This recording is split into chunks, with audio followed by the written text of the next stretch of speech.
This is a great question because oftentimes kids are super scared to meet dentists, doctors, therapists, any kind of professional. Or a teenager might say, I'm not crazy, I don't want to speak to a therapist. Also not helpful. So we definitely want to get your kid or teen the help that they need. So how do we approach this? Today I'm going to talk to you about 1 or 2 tips that might help you do that. Number 1, always be honest. We definitely want to build the trust relationship between you and your child or teen. So don't say something like, she's just my friend. We don't want them to find out that I'm actually a therapist, or that the therapist you're going to see is actually someone who speaks about feelings, and then mom or dad kind of didn't tell them the whole truth. So focus on something along the lines of this. Here's a script that might be helpful. I spoke to Carla today and she's a therapist, or I spoke to X today and they are a therapist and they are looking so forward to meeting you. I told them all about you and how you sometimes struggle with waking up in the middle of the night and wanting to sleep with mommy and daddy. Or, if you're a teenager, how you had your first panic attack this week and how super scared you were about that. She says she works with kids and teenagers like you all the time, and that she meets with families like ours and helps us help you to figure out what's going on for you. I want to meet her on Friday or whenever, and I was wondering if you'd like to join us. Would that be something you would be interested in? When you have that conversation that way, you're putting the ball in their court. You're giving them control. You're not saying we have to go, it's going to be at 11 o'clock, whatever it is. You're giving them the option of saying, would you like to engage in this process? Because I think this might be helpful for you. What you're trying to do is help them understand that there's absolutely nothing wrong with doing their best to become a healthier version of themselves.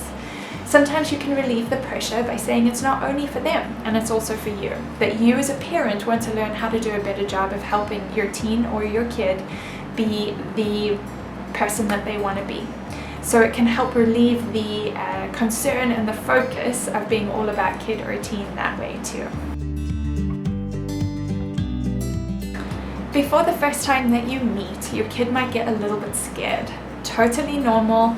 We all get scared before the first time that we meet new people and have to dig into hard information and challenging stories, personal stories like this. So normalize that experience and help them know that it's totally normal. Even I get nervous before meeting people all the time, and I often try and say that to kids and families just to help everyone feel like they're not the only ones who are feeling nervous to start. I really do my best to make everyone feel comfortable in the situation. Of course, it's a challenge. Sometimes teenagers are not so talkative with families. Sometimes kids, I have to go and find them hiding in their dollhouse or whatever that looks like. But I really do my best, and we take it at the same pace that your kid or a teen takes it. I'm never going to rush through it. I'm never going to push them for answers.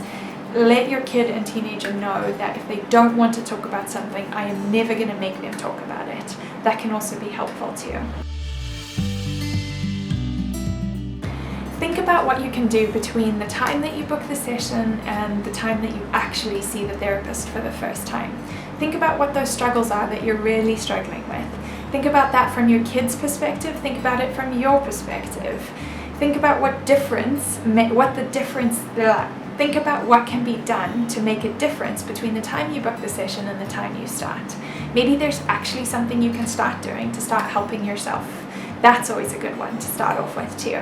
Giving them the control again to feel like they're in charge of the process is always helpful.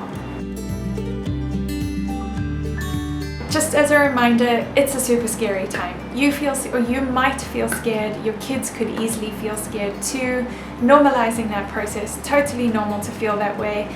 But I know you want to fix XYZ. I know this really big burning pain is something you'd really rather not deal with. And I think Carla, or therapist, is a great person to help you figure that out. What do you say?